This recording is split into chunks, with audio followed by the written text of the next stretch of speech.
Assalamualaikum warahmatullahi wabarakatuh. Perkenalkan saya Anissa Nazla Safia dengan NIM 0704213079 akan menjelaskan materi yang berjudul Sistem Endokrin pada Manusia, Hewan Vertebrata dan Invertebrata guna menyelesaikan tugas UAS Fisiologi Hewan yang diampu oleh Ibu Sukria MSc.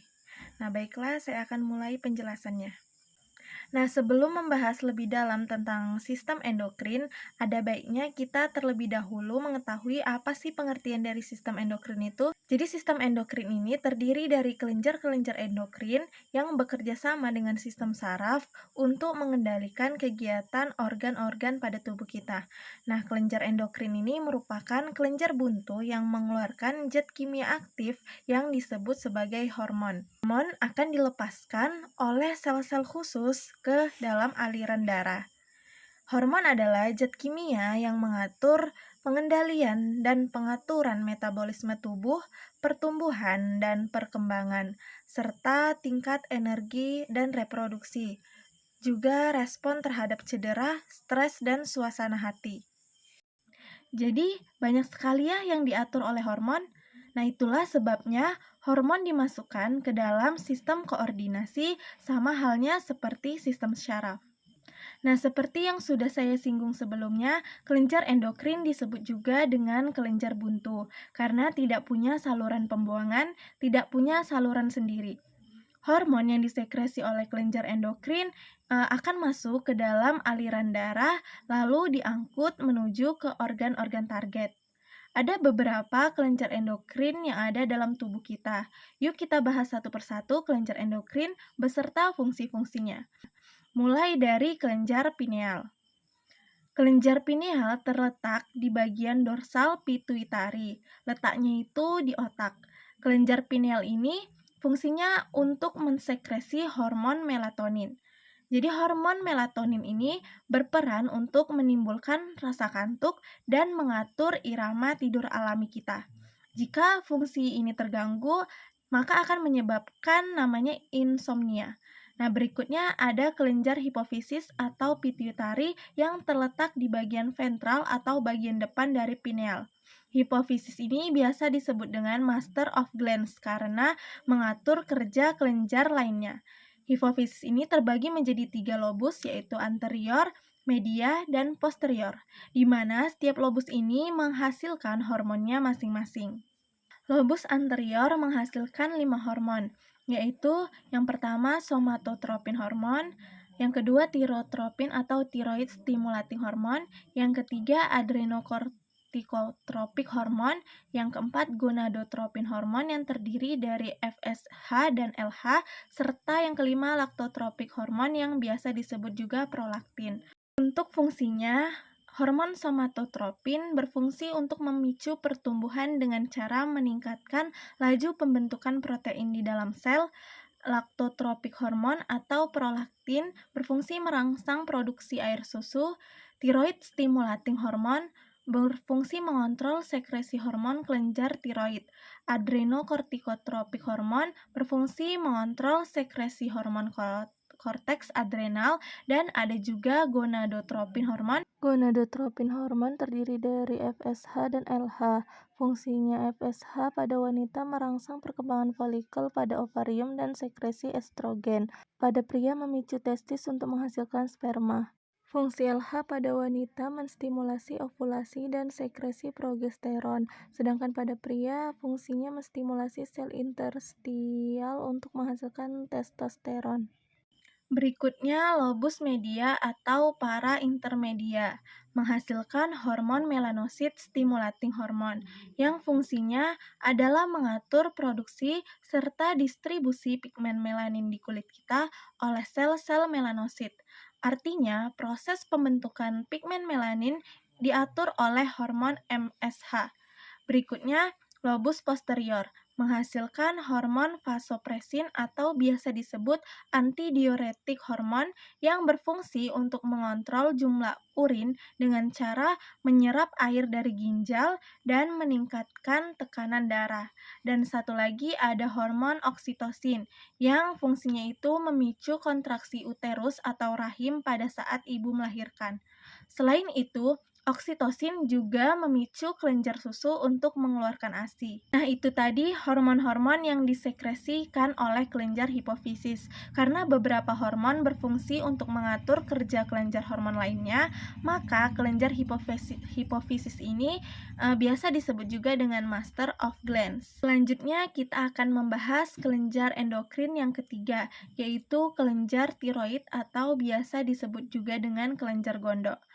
Nah, kelenjar tiroid atau kelenjar gondok ini terdapat di dalam leher kita yang menghasilkan tiroksin dan kalsitonin. Hormon tiroksin berfungsi untuk mengatur metabolisme tubuh, sementara kalsitonin berfungsi untuk mengatur kadar kalsium dalam darah dengan cara menurunkan kadar kalsium darah. Jika kadar kalsium darah berlebih, maka kalsium tersebut akan ditimbun di tulang. Ketika kadar kalsium dalam darah tinggi, kalsitonin ini juga akan mengurangi pengambilan kalsium dari usus atau ginjal. Lalu ada juga kelenjar paratiroid atau biasa disebut kelenjar anak gondok yang terletak di bagian belakang kelenjar gondok. Kelenjar ini menghasilkan paratormon yang fungsinya untuk mengatur kadar kalsium darah. Jika kadar kalsium darah ini terlalu rendah, maka paratormon akan memicu penyerapan kalsium di tulang usus dan ginjal, sehingga kadar kalsium darah akan kembali normal. Berikutnya ada kelenjar timus, yaitu kelenjar yang terdapat di dalam rongga dada. Fungsinya itu adalah untuk menimbun hormon pertumbuhan. Sehingga setelah dewasa, kelenjar timus ini tidak berfungsi lagi karena proses pertumbuhan itu sudah selesai. Berikutnya ada kelenjar pulau-pulau Langerhans atau pankreas. Kelenjar pankreas adalah kelenjar ganda. Artinya itu selain sebagai kelenjar eksokrin yang menghasilkan enzim, pankreas juga di bagian pulau-pulau Langerhans-nya itu menghasilkan hormon. Jadi, bagian pulau-pulau Langerhans pankreas adalah kelenjar endokrin, tepatnya itu di sel alfa, sel beta, dan sel delta, di mana sel alfa menghasilkan hormon glukagon, sel beta menghasilkan hormon insulin, dan sel delta menghasilkan somatostatin hormon. Nah, hormon-hormon tersebut berfungsi untuk mengatur kadar gula di dalam tubuh kita. Glukagon berfungsi mengubah gula otot menjadi gula darah, sementara insulin bekerja sebaliknya, yaitu merubah gula darah menjadi gula otot. Sedangkan somatostatin berfungsi untuk menghambat sekresi kedua hormon tersebut. Nah, masuk kelenjar berikutnya yaitu kelenjar adrenal atau biasa disebut dengan kelenjar anak ginjal, yang letaknya itu di bagian atas kedua ginjal kita. Kelenjar adrenal terdiri dari bagian korteks di permukaan dan bagian medula di bagian tengahnya. Bagian korteks fungsinya mensekresi kortisol yang terdiri dari mineralokortikoid untuk mengatur metabolisme mineral dan glukokortikoid untuk mengatur metabolisme glukosa. Sementara di bagian medulanya itu fungsinya mensekresi adrenalin atau nama lainnya itu epinefrin, serta norepinefrin yang mengubah glikogen menjadi glukosa, menaikkan denyut jantung, dan memperlebar bronkiolus sehingga berkaitan erat dengan tingkat emosi kita. Nah, berikutnya ada namanya kelenjar gonad atau kelenjar kelamin. Pada wanita, kelenjar gonad itu adalah ovarium, sementara pada pria, kelenjar gonad adalah testis, tepatnya di tubulus seminiferus. Testis menghasilkan hormon yang namanya testosteron yang memicu proses spermatogenesis serta mendorong pertumbuhan ciri seks sekunder seperti suara membesar, dada bidang, tumbuh jakun, dan lain sebagainya. Sementara ovarium menghasilkan hormon estrogen dan progesteron, di mana estrogen ini berfungsi untuk menstimulasi ovulasi serta mengatur pertumbuhan ciri seks sekunder seperti pertumbuhan payudara, pinggul membesar, menstruasi, dan lain sebagainya. Sementara progesteron berfungsi untuk memicu pertumbuhan atau penebalan dinding rahim. Nah, berikutnya saya akan menjelaskan tentang sistem endokrin pada invertebrata. Jadi sejumlah invertebrata itu dia tidak mempunyai organ khusus yang berfungsi untuk mensekresi hormon, sehingga sekresinya itu dilaksanakan oleh sel neurosekretory yang merupakan sumber hormon pada invertebrata. Sel neurosekretory ini dapat ditemukan pada invertebrata, antara lain yang pertama pada Coelenterata. Nah, pada Coelenterata, contoh hewannya adalah hidra, di mana hidra ini mempunyai sejumlah sel yang mampu menghasilkan senyawa kimia yang berperan dalam proses reproduksi, pertumbuhan, dan regenerasi. Apabila kepalanya dipotong, sisa tubuhnya akan mengeluarkan molekul peptida yang disebut dengan aktivator kepala. Zat tersebut dapat menyebabkan sisa tubuh hidra dapat membentuk mulut dan tentakel, dan selanjutnya akan membentuk daerah kepala. Selanjutnya ada nematoda atau nematelmintes. Sejumlah nematoda ini dia mendapat atau bisa mengalami pergantian kulit yang disebut dengan molting hingga 4 kali dalam siklus hidupnya, di mana hewan ini mempunyai struktur khusus yang berfungsi untuk sekresi neurohormon yang berkaitan erat dengan sistem saraf. Nah, pada struktur khusus tersebut terdapat pada ganglion yang ada di daerah kepala dan beberapa di antaranya terdapat di korda saraf. Selanjutnya, sistem endokrin pada Annelida. Annelida telah memiliki sistem sirkulasi yang berkembang sangat baik, sehingga kebutuhan untuk menyelenggarakan sistem kendali endokrinnya dapat terpenuhi. Sistem endokrin Annelida berkaitan erat dengan aktivitas pertumbuhan, perkembangan, regenerasi, dan reproduksi. Nah, contoh untuk hal ini yaitu perubahan cacing policeta dewasa yang dikenal dengan istilah epitoki. Epitoki itu ialah perubahan sejumlah ruas tubuh menjadi struktur yang produktif. Dalam proses tersebut, beberapa ruas tubuh Annelida mengalami perubahan bentuk, akan terlepas dari tubuh utamanya dan berkembang menjadi organisme yang hidup bebas. Epitoki ini dikendalikan oleh sistem neuroendokrin.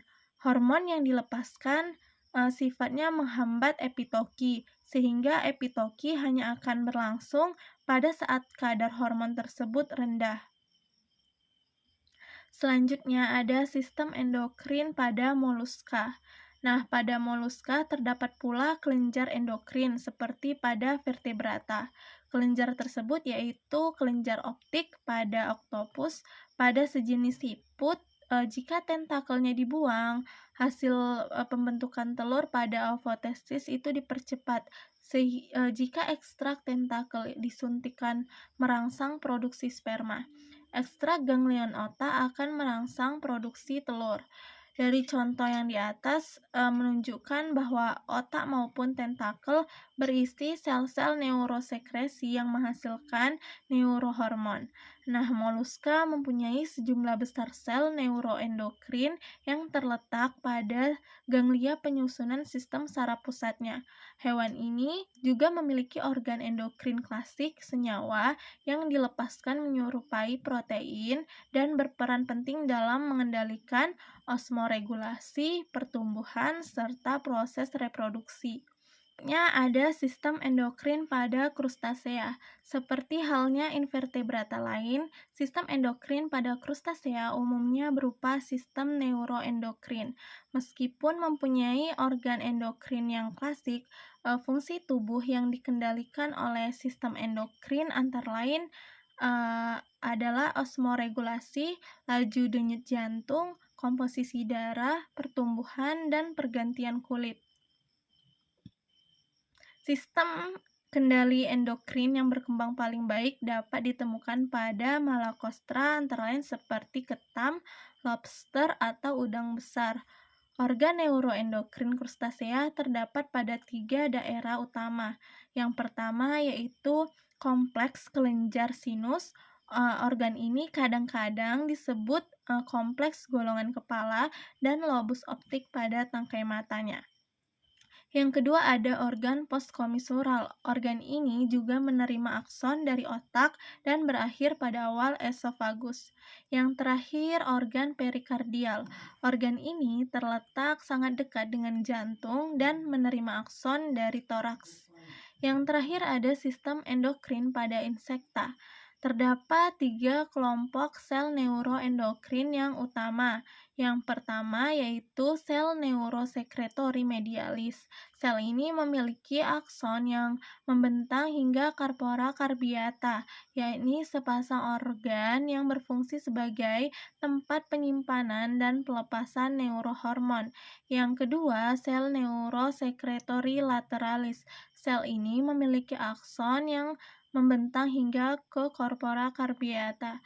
Yang ketiga yaitu sel neurosekretori subesofageal. Ini terdapat di bawah kerongkongan dan memiliki akson yang membentang dari corpora carpiata yang merupakan organ endokrin klasik. Ketiganya berfungsi untuk mengendalikan berbagai aktivitas pertumbuhan dan pengelupasan rangka luar atau kulit luar. Selanjutnya masuk sistem endokrin pada hewan vertebrata. Yang pertama pada Pisces. Pisces memiliki sistem endokrin berupa yang pertama kelenjar pituitari. Kelenjar ini disebut juga dengan kelenjar hipofisis yang terletak di bawah diafragma. Yang kedua kelenjar tiroid. Beberapa ikan bertulang memiliki kelenjar tiroid sendiri, dikelilingi oleh jaringan-jaringan ikat. Yang ketiga kelenjar paratiroid. Bagian sekresi kelenjar paratiroid berada pada kantung faring yang berperan dalam pembentukan jaringan kelenjar. Yang keempat, jaringan internal. Jaringan internal mengeluarkan hormon adrenokortikosteroid. Yang kelima, jaringan kromafin. Yang kelima, jaringan kromafin. Jaringan ini tersebar luas di seluruh tubuh beberapa vertebrata. Pada ikan bertulang sejati, sel kromafin ini bersifat sel internal. Yang keenam, kelenjar ultimobranchial. Pada ikan bertulang sejati, kelenjar ini terletak di bawah esofagus dekat sinus venosus. Yang ketujuh yaitu kelenjar gonad. Kelenjar gonad adalah kelenjar endokrin dalam struktur dan pertumbuhan, terlibat dalam sekresi steroid yang sangat berperan penting dalam ovulasi, bersarang, dan aspek lainnya dari perilaku reproduksi, tersebar di sepanjang pembuluh postkardial. Yang kedua, sistem endokrin pada amfibi. Nah, pada amfibi terdiri atas yang pertama kelenjar pituitari. Pada bagian anterior menghasilkan hormon pertumbuhan, mengontrol pertumbuhan tubuh terutama pada panjang tulang. Nah, pada katak dewasa menghasilkan hormon untuk merangsang gonad dan menghasilkan sel kelamin. Yang kedua, kelenjar tiroid atau kelenjar gondok. Fungsinya menghasilkan hormon tiroid yang mengatur metabolisme secara umum, mempengaruhi periode pelepasan lapisan luar kulit. Jika kelenjar ini tidak ada, maka berudu tidak akan menjadi katak. Yang ketiga, kelenjar paratiroid berfungsi sebagai regulator kalsium dalam sistem endokrin. Yang keempat, kelenjar pankreas. Fungsinya untuk menghasilkan hormon insulin yang nantinya akan mengatur metabolisme zat gula, dihasilkan dari sekelompok sel yang disebut pulau Langerhans. Yang ketiga yaitu sistem endokrin pada reptil.